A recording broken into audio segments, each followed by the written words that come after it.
রাসূল সাল্লাল্লাহু আলাইহি সাল্লাম বলেছেন, চারটা জিনিস আছে যার সবকিছু আছে তার, চারটা জিনিস নেই যার কোনো কিছু নেই তার।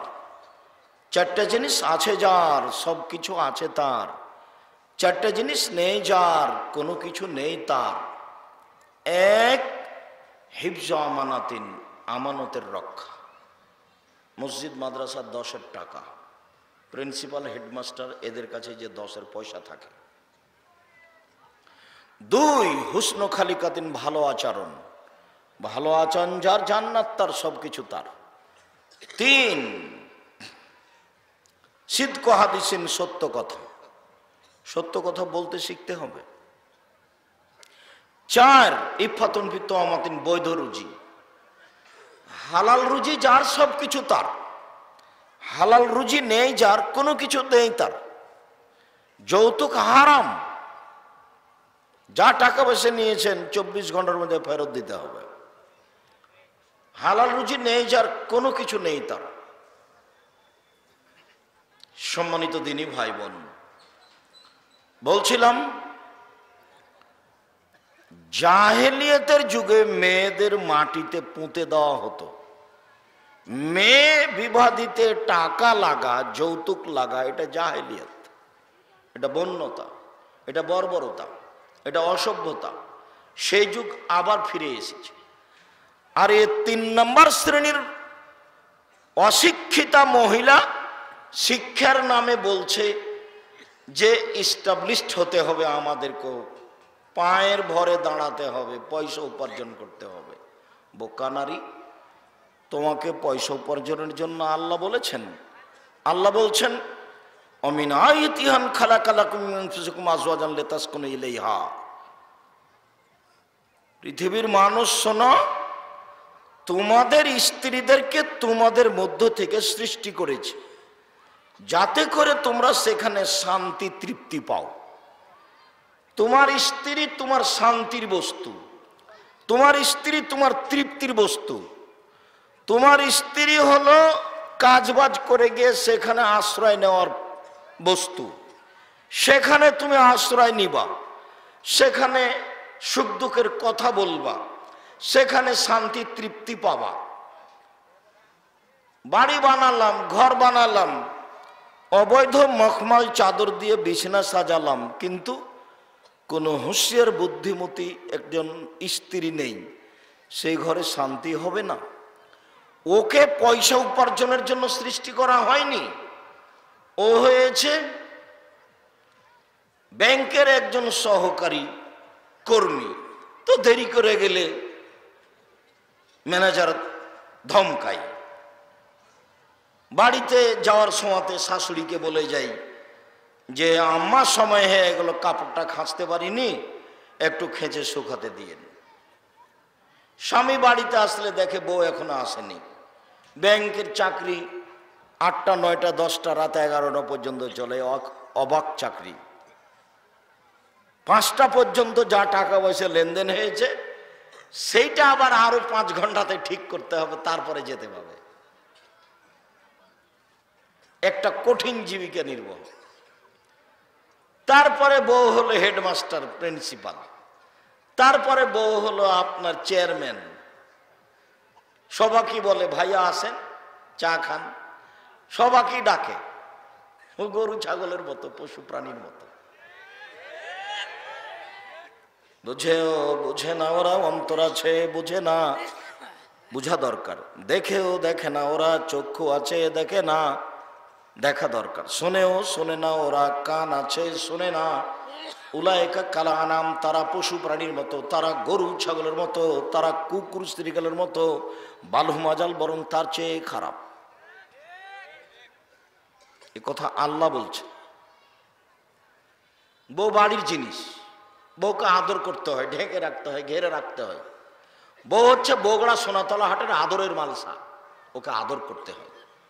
ওকে গালি দেওয়া নিষেধ, মারা নিষেধ, বাইরে যেতে দেওয়া নিষেধ। হাকিম ইবনে আল কোসায়ের আল বলছেন যে আচ্ছা আল্লাহ নবী একটু বলেন তো, আমাদের স্ত্রীরা আমাদের কাছে কি পায়, ওদের পাওনা কি? এটাই আমার জিজ্ঞাসা। যে আমাদের স্ত্রীরা আমাদের কাছে কি পায়, আমরা তাদেরকে কি দিব। তখন আল্লাহ রসুল বলছেন, এক ফাকসুহা মাক্তা সাইতা আতে মাতাইমতা, তুমি যেই মানের খাও বউকে সে মানের খাওয়াবা, পাওনা নাম্বার এক। দুই, তুমি যেই মানের কাপড় পরো বউকে সে মানের পরাবা, এটা হলো পাওনা নাম্বার দুই। তিন, অলা তুকাব্বে, বউকে কখনো কটু কথা বলো না, গালি দিও না, নিন্দা করো না, ভুলেও কখনো বলো না যে তোমার ঠোঁটটা মোটা, তোমার রংটা কালো। একবার বললে 10 বছর আপনাকে ভালোবাসবে না।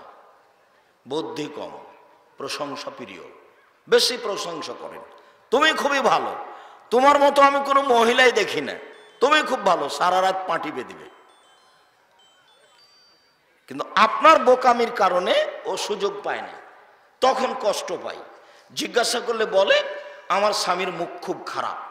আপনি উঠতে গালি দেন, বসতে গালি দেন, নিন্দা করেন, তা আপনার মুখ কেন তো খারাপ? নির্বাচন করে করে মুখ খারাপ হয়ে গেছে, পশু প্রাণীর মতো, গরু ছাগলের মতো হয়ে গেছে, বিবেচনা করতে পারেন না। জীবনে কোনোদিন বউকে গালি দিবেন না, মারবেন না, নিন্দা করবেন না, ও শান্তির তৃপ্তির বস্তু। আমি এ কথা বলিনি, এ কথা আল্লাহ বলছে। আমি তোমাদের স্ত্রীদেরকে সৃষ্টি করেছি, তোমরা সেখানে শান্তি পাবা, তৃপ্তি পাবা, এই জন্য। আবার মুকসাদুল মুমিনিনে যে নিয়ম লেখা আছে সেটা বাতিল করে দিয়েছেন আল্লাহ। মুকসাদুল মুমিনিনে একটা হেডলাইন আছে বইটাতে, অবিবাহিত ছেলে মেয়ের পড়া নিষেধ। তো যে দেখে সেই পড়ে, যে দেখে সেই পড়ে। কিরে এখানে কি আছে? কেন এটা হেডলাইন? হেডলাইনই মিথ্যে, হেডলাইনটাই মিথ্যে। অবিবাহিত ছেলে মেয়ের পড়া নিষেধ, তো ছেলে মেয়ে সবাই দেখে।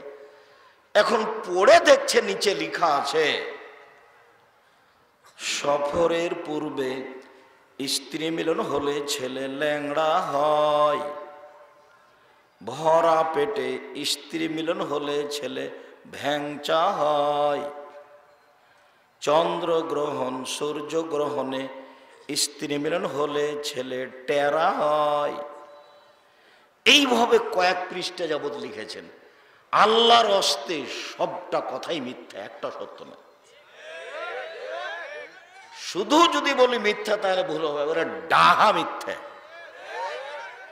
আল্লাহ বলছেন নিসাউকুম হারফুল লাকুম ফাতু হারসাকুম আন্না শাইতুম, তোমাদের স্ত্রী তোমাদের জমি, তোমাদের স্ত্রী তোমাদের ক্ষেত, তোমরা তোমাদের জমিতে আসো, তোমরা তোমাদের খেতে আসো, তোমাদের ইচ্ছা মতো, সকালেই কি, বিকেলেই কি, দুপুরেই কি, ভরা পেটেই কি, চন্দ্র সূর্য গ্রহণ লাগলেই কি আর না লাগলেই কি। এই কথা আল্লাহ বলছে, লেখক বলে এই কথা আর আল্লাহ বলেন এই কথা। নারী হচ্ছে পুরুষের জন্য খুব দামি ভিন্ন সম্পদ। আপনাকে আমি কি দিয়ে বুঝাই? আলোচনার শেষ পর্যায়ে নারী কি জিনিস তা আল্লাহ কি বলেছেন, আল্লাহ নবী কি বলেছেন তা ধারাবাহিকভাবে আসবে। তো কথা প্রসঙ্গে বললাম, এক, যে মানের খাচ্ছ সে মানের খাওয়াবা। দুই, যে মানের পড়ছ সে মানের পড়াবা। তিন, কটু কথা বলবা না। চার, মুখের উপরে মারো না। পাঁচ, তোমার বাড়ি ছাড়া তাকে কোথাও যেতে দিও না। খালার বাড়ি যেতে পাবে না, ফুফুর বাড়ি যেতে পাবে না, মায়ের বাড়ি যেতে পাবে না, হাট বাজার যেতে পাবে না, জরুরি প্রয়োজন ছাড়া বাড়ির বাইরে যেতে পাবে না। এইটাও তোমার কাছে পাই। বুঝাতে পারলাম না? তাহলে পানির ব্যবস্থা করতে হবে, সব কিছু করতে হবে। ও বাজারে গেল কিভাবে, এখানে সেখানে গেল কিভাবে? অবাক কথা। আপনি হক দেননি, আপনি কাপুরুষ, আপনার বিবাহ করা ঠিক হয়নি। আল্লাহর নবী বলছেন ইয়া মাশারা শাবাব মান ইসতাতা মিনকুমুল বাত, যুবক শোনো, তোমরা যারা যুবক, তোমাদের যদি ক্ষমতা থাকে তাহলে বিবাহ করো। বুখারী মুসলিমের হাদিস।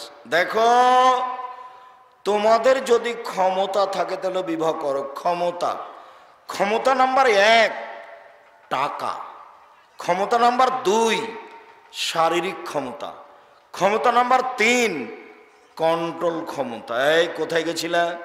চামড়া তুলে দেবো, একেবারে দাঁত খুলে দেবো। কোথায় গেছিলে?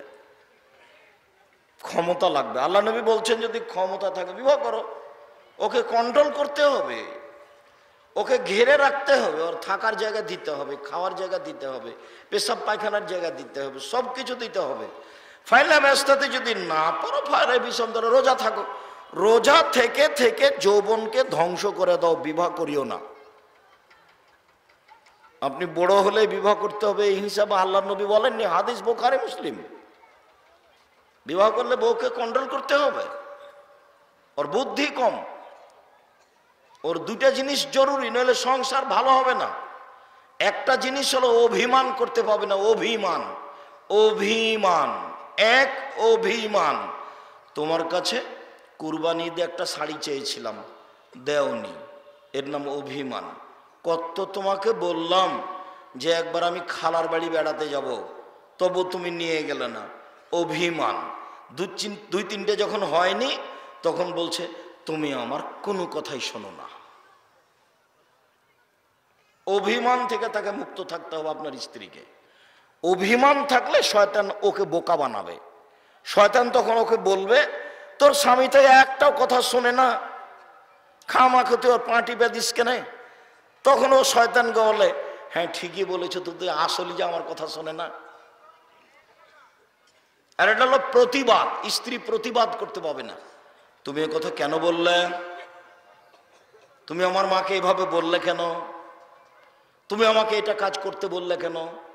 প্রতিবাদ। দুইটা জিনিস থেকে মহিলাদের মুক্ত থাকতে হবে, এক অভিমান, আর একটা হলো প্রতিবাদ। প্রতিবাদ করলে শয়তান তাকে পাগল বানাবে, তখন ওই মারামারি, ওই ঝগড়া, মুখামুখি চলতে থাকবে, বুদ্ধি কম দিয়ে এক পর্যায়ে তালাক হয়ে যাবে। অভিমান আর যদি প্রতিবাদ থাকে তাহলে বুঝতে হবে এ হস্তিনী বউ, এ হলো হস্তিনী বউ, এর কাছে শান্তি তৃপ্তি হবে না। এ ভুল বুঝে আমি বলি একটা, ও করে আর একটা, আমি বলি একটা, ও করে আর একটা। আমি বলি না যে বউ তালাক দিতে হবে, তবে তালাক দেওয়ার পরামর্শ থাকছে, আমি আদেশ করিনি। এ দিয়ে সংসার ভালো হবে না। কি হলে সংসার ভালো হবে? এভাবে বলতে হবে, শোনেন আমি কালের পাড়া গ্রামের মেয়ে, লবণ ভাতেই খুশি। আমি আপনার 2 পায়ের নিচে আপনার সেবায় নিজেকে বিলিয়ে দিতে চাই। আমার পক্ষ থেকে কোনো প্রকার অভিমান থাকিবে না। কাপড় মোটা হলেও বলবো না, কাপড় চিকন হলেও বলবো না, কোনো সময় আপত্তি করিব না। যেভাবে আদেশ করবেন সেভাবেই পালন করব। যাহাই বলিবেন তাহাই করিব, যদি পাপ না হয়। যাহাই বলিবেন তাহাই করিব, যদি পাপ না হয়। এইভাবে যদি আপনার স্ত্রী প্রস্তুত থাকে, তখন আপনি দেখবেন যে হ্যাঁ আল্লাহ ঠিকই বলেছেন যে স্ত্রী হলো তোমার শান্তির বস্তু, তৃপ্তির বস্তু, মিঠা বস্তু। এত আদরের, এত আদরের বগুড়া সোনাতলা হাটের আদরের মালসা। আদর করতে হয়, ঘেরে রাখতে হয়, ঢেকে রাখতে হয়, বাইরে যেতে দিতে হয় না, ওর একটা হক আছে। বলছিলাম জাহেলিয়াতের যুগে মেয়েদেরকে মাটিতে পুঁতে দেওয়া হতো। আল্লাহ তাআলা বলেন ইদাল মাউদাতু সুইলাত বিআইয়ি যামবিন কুতিলাত। জীবিত মেয়ে যাদেরকে মাটিতে পুঁতে দেওয়া হয়েছে তাদেরকে বিচারের মাঠে বলা হবে, বলো তো তোমাকে কোন অপরাধে হত্যা করা হয়েছে। বিচারের মাঠে এই মেয়েকে জিজ্ঞাসা করা হবে, বলো তো কোন অপরাধে তোমাকে মাটিতে পুঁতে দেওয়া হয়েছে। তো মেয়ে কি জবাব দিবে?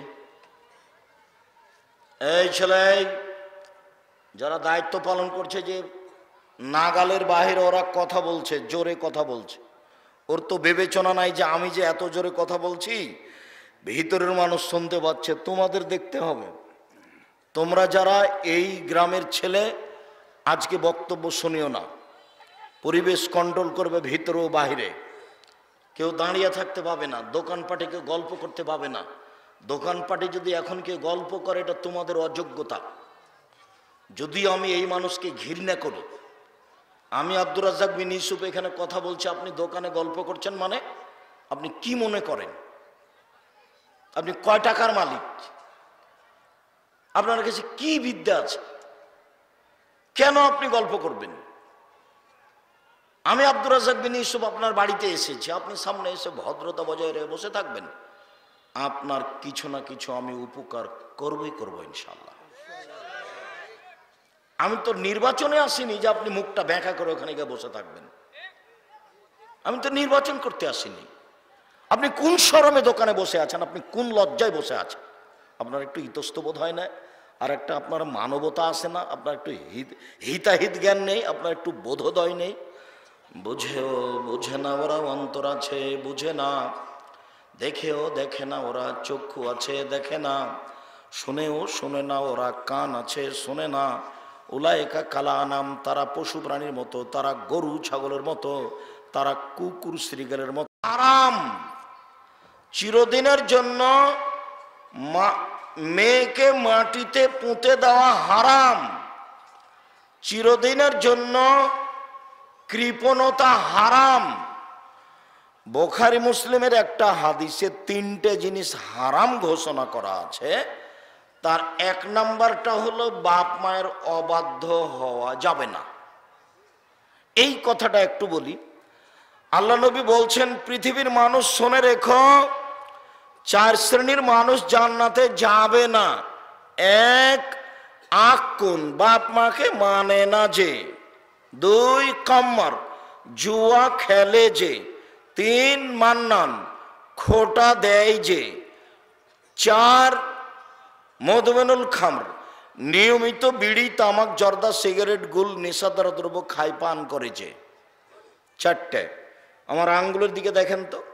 1, মনে থাকবে না মনে হয়, বাপ মাকে মানে না যে, এটা মনে থাকবে। 2, জুয়া খেলে যে।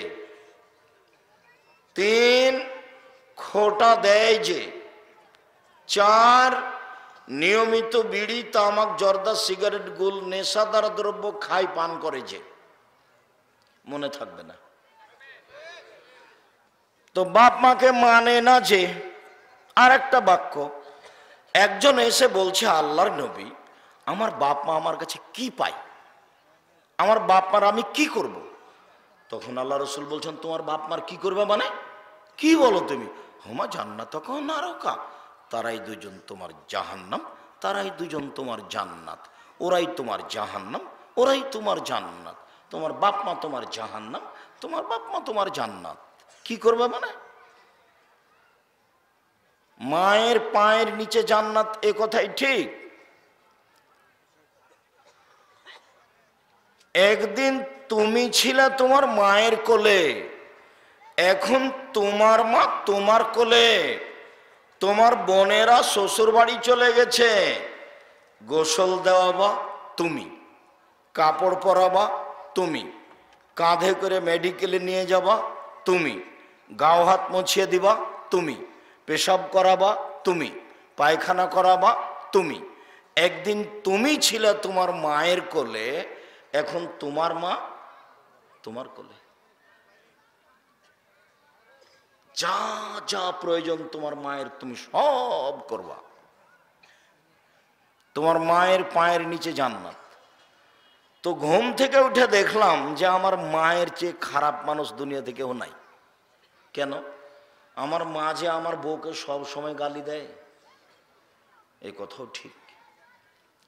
দেখলাম যে আমার মায়ের চেয়ে খারাপ মানুষ কেউ নেই। কিভাবে?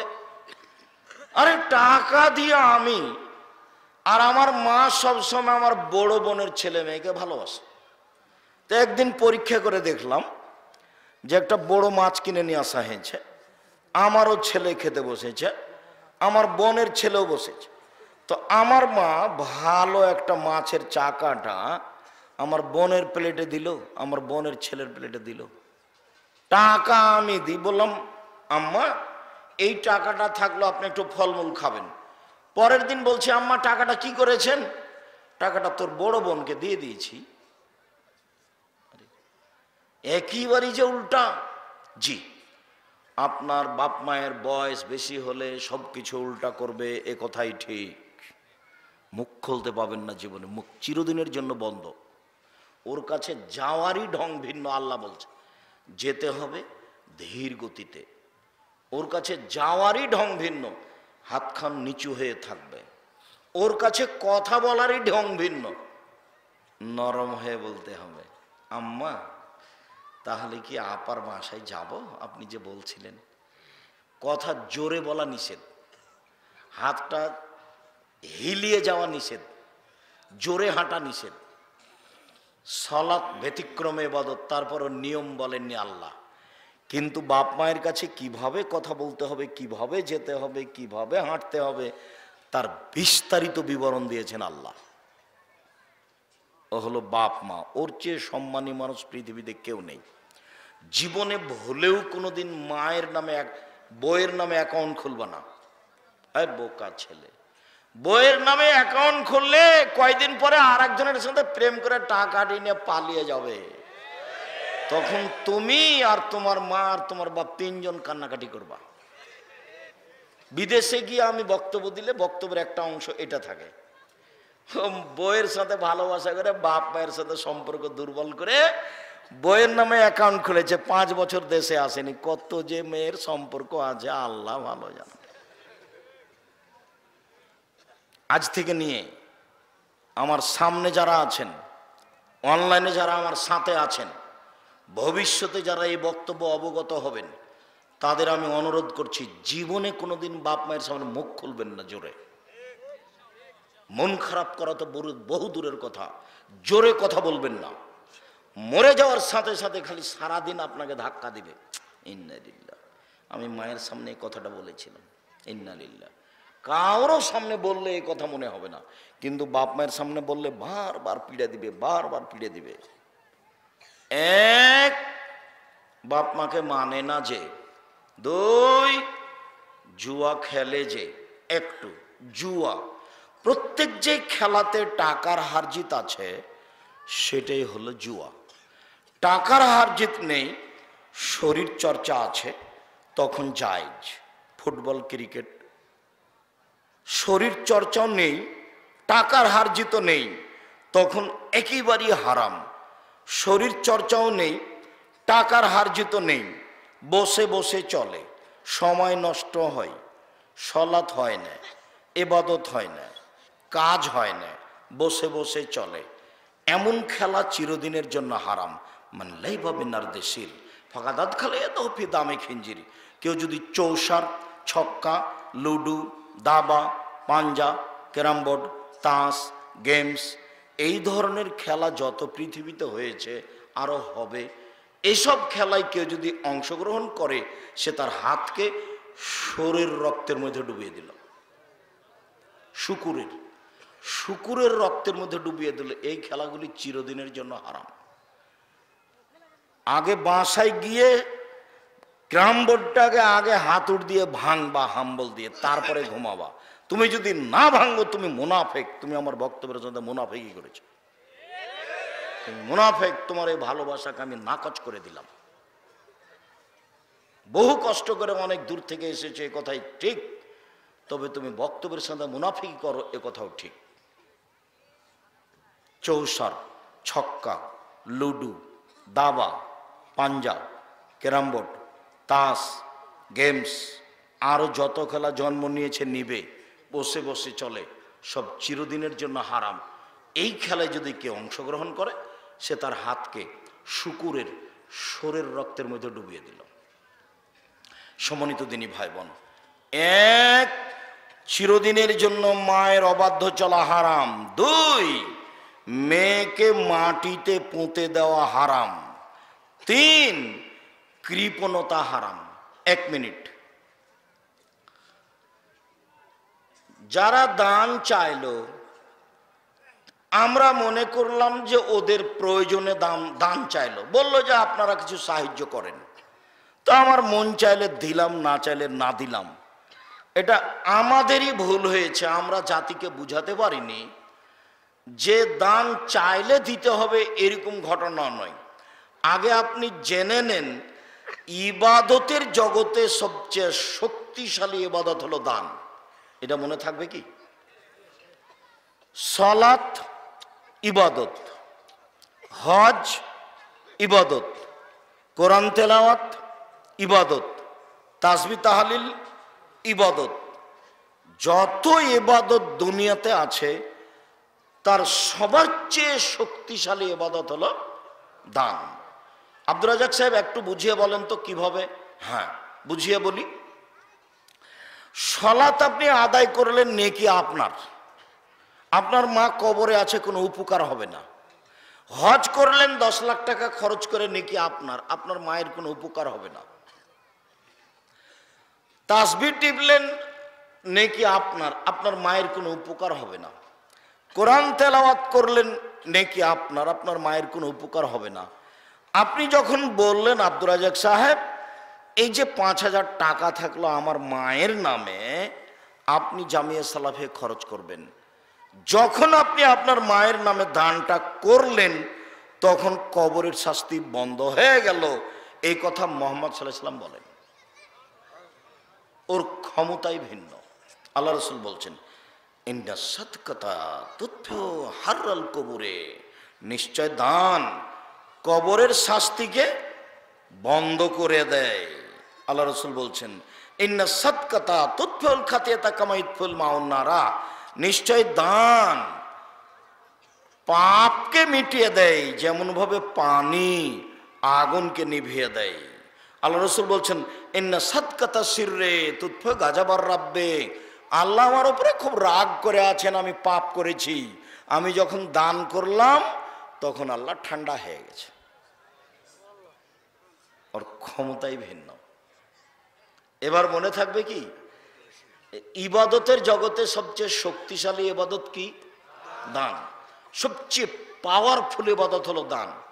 যার জন্য আল্লাহ রাসূল বলছেন শোনো, যারা তোমরা ভ্যান চালিয়ে খাও, দিন মজুরি করে খাও, তোমরা 10 টাকা ইনকাম করেছো, 1 টাকা দান করো।